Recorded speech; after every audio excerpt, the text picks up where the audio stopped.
श्रद्धेय शिवलिंगेश्वर स्वामी जी, उपस्थित सभी,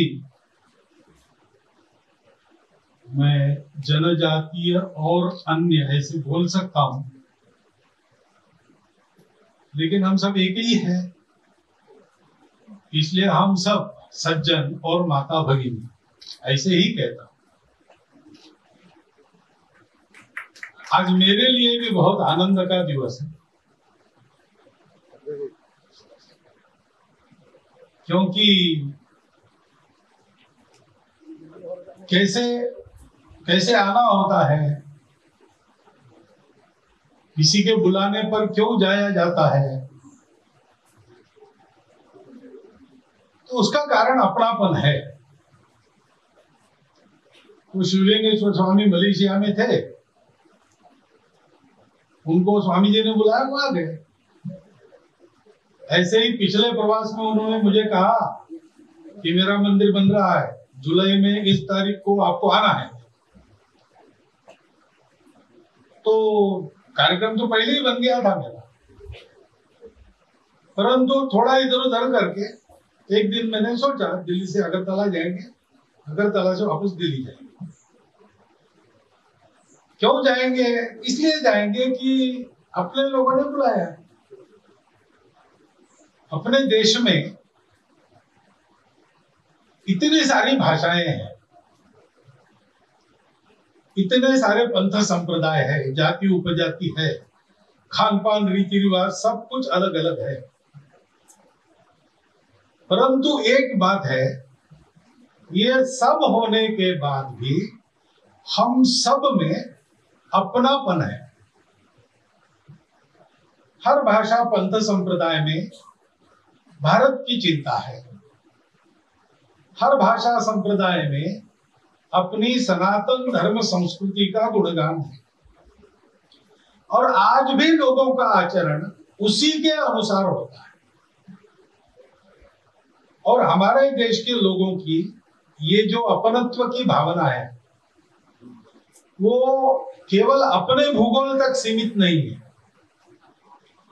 तो हम संपूर्ण विश्व को अपना मानते हैं। हम कहते हैं ये मेरा, ये तुम्हारा, ये अपना, वो पराया, ये सब छोटी बुद्धि का परिणाम है। जो उदार चरित लोग हैं उनके लिए तो सारी पृथ्वी कुटुंब है। अयम निजः परो इति गणनाम लघु चेतसाम, छोटी बुद्धि वाले लोग। उदार चरिता नाम तु वसुधैव कुटुंबकम, जो उदार चरित है, उदार हृदय के लोग हैं, उनके लिए सारी पृथ्वी। हम जिसको धर्म कहते हैं, वो धर्म का मूल इस बात में है, क्योंकि ये अपनापन संबंध की बात है। आपका मेरा कोई संबंध है तो अपनापन है। अब हमारी विशेषता है कि हम सब बातों को संबंध ही मानते। जैसे रिश्तेदारी, खून का संबंध, मेरा भाई, मेरी बहन, मेरे भतीजे, मेरे भांजे, मेरे पोते पोतिया, ये सब मेरे क्यों है? क्योंकि वो मेरे रिश्तेदार। लेकिन यहां हम रुकते नहीं। हमारे गांव का रहने वाला मेरा गांव वाला होता है, इसलिए अपना है। हमारे देश का व्यक्ति मेरे देश का है, इसलिए अपनापन है। और केवल मनुष्यों तक नहीं, तो यहां से एक जमाने में अंग्रेजों ने जबरदस्ती या लालच में फंसाकर बहुत लोगों को विदेश में भेज दिया। 250-300 साल पहले की बात है।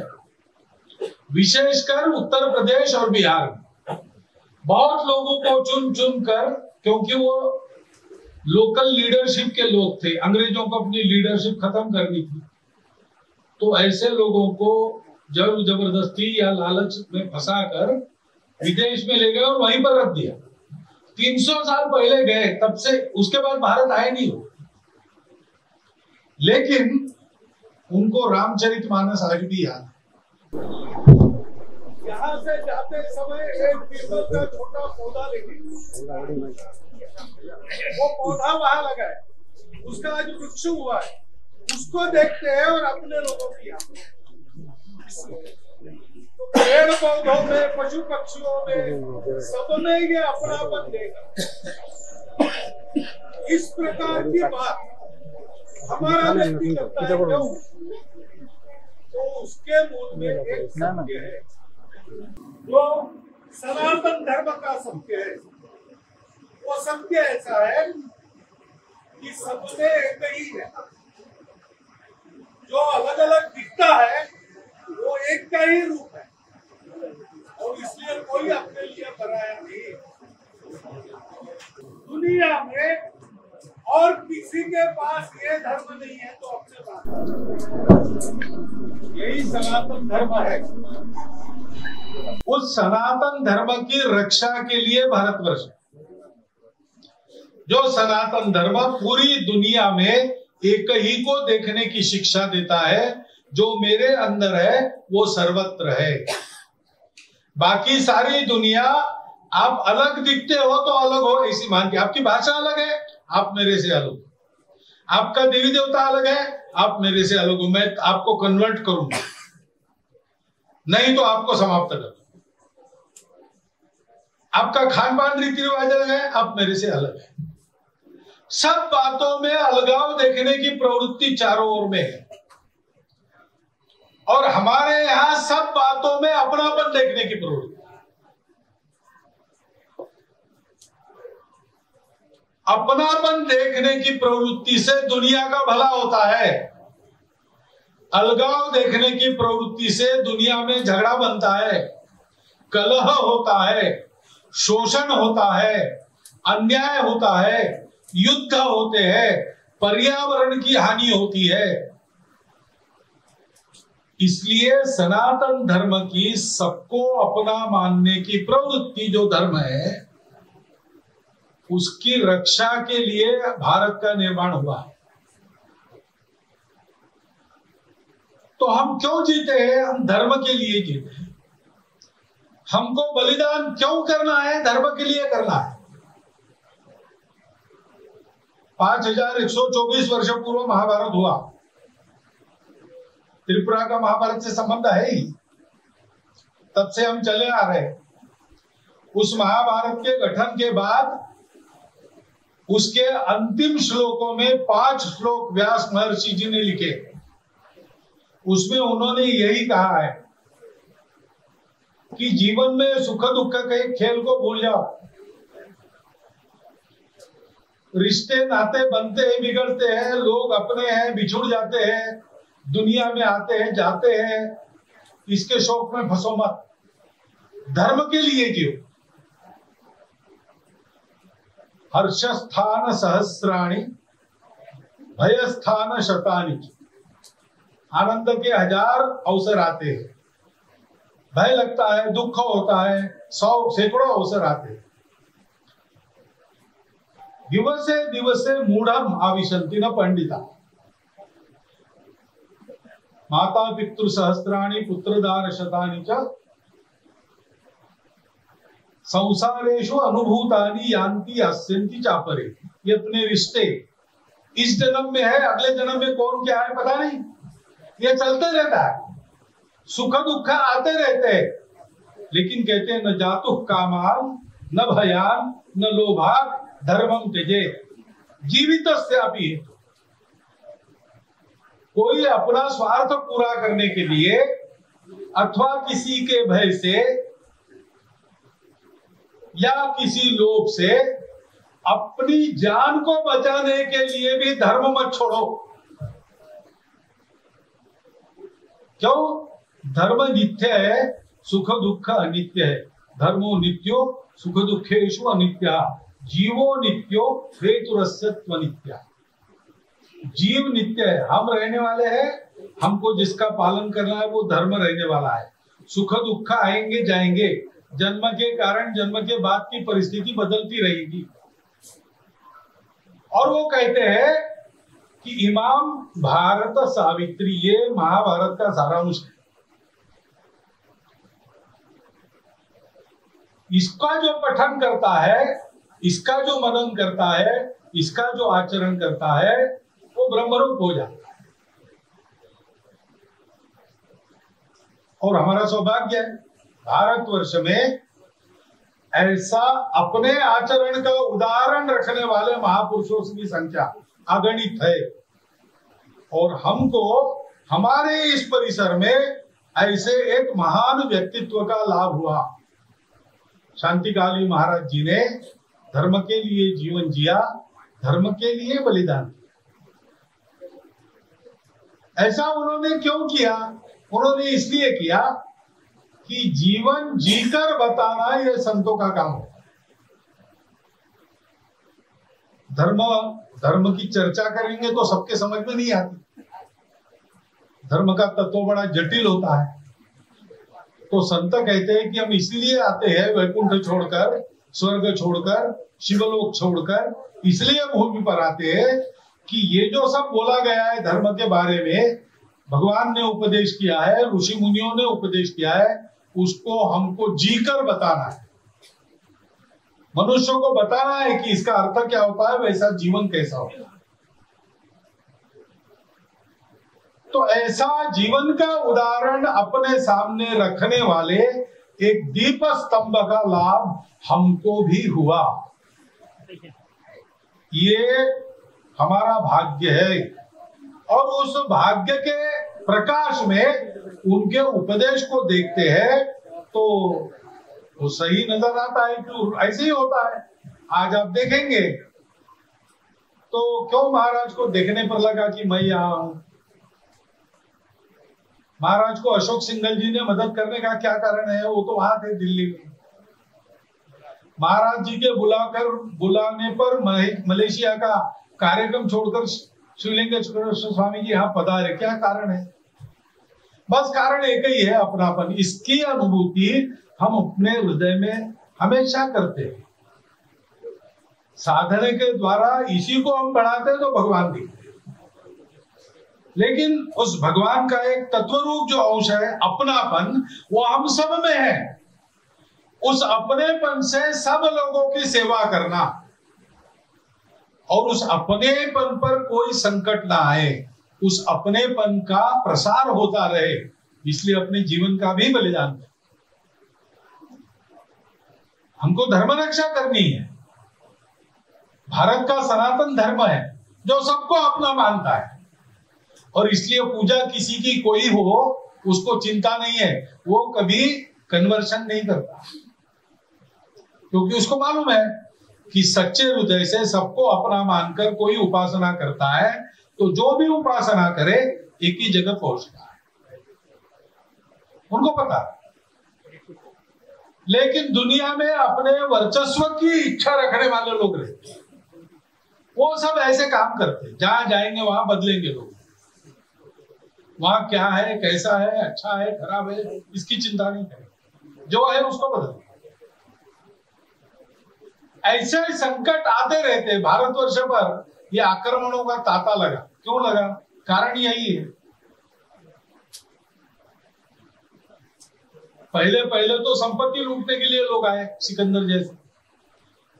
सारी दुनिया पर मेरी सत्ता, सारी दुनिया की संपत्ति मेरी बने। हमारे यहाँ तो उस समय राजा की भी भूमि नहीं होती थी, भूमि तो भगवान की होती थी, सब उसके ट्रस्टी होते थे। स्वामित्व किसी का नहीं था, स्वामित्व भगवान का। भगवान के भक्त के नाते भगवान की प्रॉपर्टी का संभाल करने का काम मनुष्य है। ऐसी व्यवस्था, उसको वापस जाना पड़ा। शक कुशाण सब आए, इस्लाम आया, उसने हमको बदलने की चेष्टा की, वो नहीं हुआ, उनको वापस जाना पड़ा। अंग्रेज आए, गर्भोक्ति करते आए, हमारे साम्राज्य पर सूर्य का अस्त नहीं होता। लोगों को लगा ऐसे ही होता है, लेकिन 100 साल में भारत में पहला सूर्यास्त ब्रिटिश साम्राज्य पर हो गया, 15 अगस्त 1947। और उसके बाद हम देखते हैं कि वहां के प्राइम मिनिस्टर के इलेक्शन में रेस में एक भारत का व्यक्ति है, ऋषि सुनक। ये हमारी शक्ति कहां से आई? हम धर्म के कार्य को करते हैं, हम धर्म के लिए जीते हैं, हम धर्म के लिए बलिदान करते हैं, धर्म छोड़कर हम कुछ नहीं करते। इस धर्म पर ये संकट आते हैं। तो ऐसे समय में सामान्य मनुष्यों को कोई केंद्र चाहिए जो इसका स्मरण करा दे। इस सनातन अपनेपन के धर्म में जो जो उपासनाएं हैं वो उपासनाएं देगा।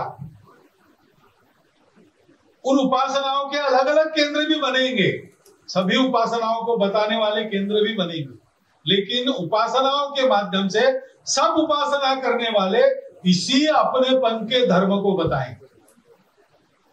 वो केंद्र चाहिए, इसलिए हमारे यहां मंदिर आ गए। बहुत प्राचीन समय में मंदिर नहीं हुआ करते, लेकिन जब संख्या बढ़ी तब इतनी सारी संख्या को एक व्यक्ति बार बार नहीं मिल सकता, तो ये मंदिर बने जहां था वो उपासना के केंद्र है, वो कला के केंद्र है, वो शिक्षा के केंद्र है, वो स्वास्थ्य ज्ञान के केंद्र है, वो अपने समाज की ग्रामीण अर्थव्यवस्था के भी केंद्र। ऐसी उनकी स्थिति थी, मंदिर केंद्रित जीवन चलता था। आज तो वो स्थिति बदल गई, लेकिन श्रद्धा के केंद्र तो मंदिर ही है। और समाज या देश बड़ा कैसे होता है? वो श्रद्धा पर बड़ा होता है। बाकी सारी बातें होनी पड़ती है, वो सहायक है। चाणक्य ने कहा है कि राष्ट्र कैसे होता है, तो उसने राष्ट्र के घटक बनाए, वो बताए। राज्य, बल, कोश, दुर्ग, अमात्य और सुर। राज्य यानी राजा, आज की भाषा में अपने सरकार जो हम चुन के देते हैं 5 साल के बाद। बल यानी सेना बल, आर्म फोर्सेस सारी, हवाई दल, नाविक दल, पैदल सब। दुर्ग यानी जैसे सीमा की तारबंदी होनी चाहिए, वहां पर पहरा चौकसी रहनी चाहिए, इंटरनल सिक्योरिटी के लिए सरकार चाक चौबंद चाहिए। ये जो प्रशासनिक बातें होती है सुरक्षा की, वो है दुर्ग। कोश यानी अर्थनीति, समाज राष्ट्र गरीब नहीं चलेगा, वो धनवान होना चाहिए, उसके लिए प्रयास करने पड़ते हैं, उत्पादन करना पड़ता है, सब मामलों में स्वनिर्भर होना पड़ता है। ये सब आता है कोश में। और ये सारा कारोबार चलाने वाले मिनिस्टर्स यानी मंत्रीगण यानी अमात्य। और सुरुद, सुरुद यानी अंतरराष्ट्रीय जगत में अपने मित्र देश। लेकिन चाणक्य कहता है कि ये सब सहायक घटक है। मुख्य घटक 7वां क्या है? जनपदवती भूमि। एक भूमि चाहिए जिससे हम अपना संबंध मानते हैं। हमारे लिए भारत माता वो भूमि है। सुजलाम सुफलाम मलयज शीतलाम सस्य श्यामला। हिंदू कुश से आराकान तक, पर्वत राज्यों से दक्षिण समुद्र तक की भूमि परंपरा से हिंदुस्तान भारतवर्ष कहलाती है। वो हमारी मातृभूमि है, उसका हम जयगान करते हैं। भारत भाग्य विधाता को उसके लिए बुलाते हैं। वो हमारी भारत माता, वो हमारी है। हम ऐसा नहीं कहते वो हमारी संपत्ति है, हमारी स्टेट है, हमारी मालकियत है। हम उसको कहते हैं ये हमारी मातृभूमि। उसमें हम चैतन्य देखते हैं। वो कोई मिट्टी का टुकड़ा नहीं है, भूगोल का भाग नहीं है, एक सीमा कागज पर है, उसके वो साक्षात चिन्मयी जगदम्बा है। ऐसा हम उसको मानते हैं। उसके लिए अपनेपन का और पवित्रता का भाव हमारे मन में। वो भूमि, उसके जल, जन, जंगल, जमीन, जानवर सहित बायोडाइवर्सिटी, नदियां, पर्वत, सब कुछ हमारे लिए पवित्र है। वो हमारी तीर्थ भूमि है, पुण्य भूमि। और उसमें रहने वाला जनपद चाहिए। जनपद यानी केवल लोग होने से नहीं चलते, लोग तो बाजार में भी होते हैं, लोग तो ट्रेन में भी मिलते हैं। भीड़ को जनपद नहीं कहते। जनपद वो होता है जिसके सामने एक लक्ष्य रहता है। भारतवर्ष में सर्वत्र अलग अलग भाषा, अलग अलग प्रांत, अलग अलग राज्य, अलग अलग देवी देवता उपासना, अलग अलग जाति पंथ संप्रदाय सब होने के बाद भी भारतवासी एक बात मानता है कि हमको जीना है स्वार्थ के लिए नहीं, परोपकार के लिए जीना है। परोपकार के लिए जीना कैसा होता है, इसको हम सारी दुनिया को सिखाएंगे अपने जीवन से। जबरदस्ती थोपेंगे नहीं, हम अपना उदाहरण रखेंगे। हम बड़े होंगे तो सारी दुनिया का उपकार करेंगे। हमको ज्ञान मिलेगा तो हम सबको ज्ञान बांटेंगे। हमको बल मिलेगा तो दुनिया के दुर्बलों की हम रक्षा करेंगे। हमको धन मिलेगा तो गरीबों के अभाव को दूर करने के लिए हम दान करेंगे। ये भाव भारतवर्ष के सब लोगों में है। यहां तक है कि जबरदस्ती या लालच में उनकी पूजा भारत की नहीं रही, बाहर की हो गई। ईसाई बन गया, मुसलमान बन गए, तो भी इस चार दीवारी में जो है वो बाहर के उनके पूजा वाले लोगों से अलग है, क्योंकि उनके आचरण में थोड़ी थोड़ी क्यों न ये बातें भी। इसलिए भारतवर्ष की अनेक भाषाओं के, अनेक संप्रदायों के मानने वालों की, अनेक भाषाओं के बोलने वालों की सारी ये जो जनता है वो अलग अलग दिखती है, लेकिन एक है। आपस में कितनी भी लड़ाई करे, भारत पर हमला होता है तब सब एक हो जाए, बताना नहीं पड़ता किसी। यह स्वभाव है। ये ऐसी अपनी जनपदवती भूमि होने के कारण उसका अपना राज्य, उसका अपना दुर्ग, उसका अपना बल, कोश, अमात्य और उसके अपने दुनिया में सुरुत ऐसा एक वैभवशाली राष्ट्र खड़ा करना है। क्यों खड़ा करना है? अमेरिका बड़ी हो गई, दुनिया पर डंडा चलाया। रशिया बड़ा हो गया, दुनिया पर डंडा चलाया। चीन बड़ा होता है, वो आज यही करता है। इसलिए हमको करना है कि नहीं? हमको तो दुनिया को धर्म देना है।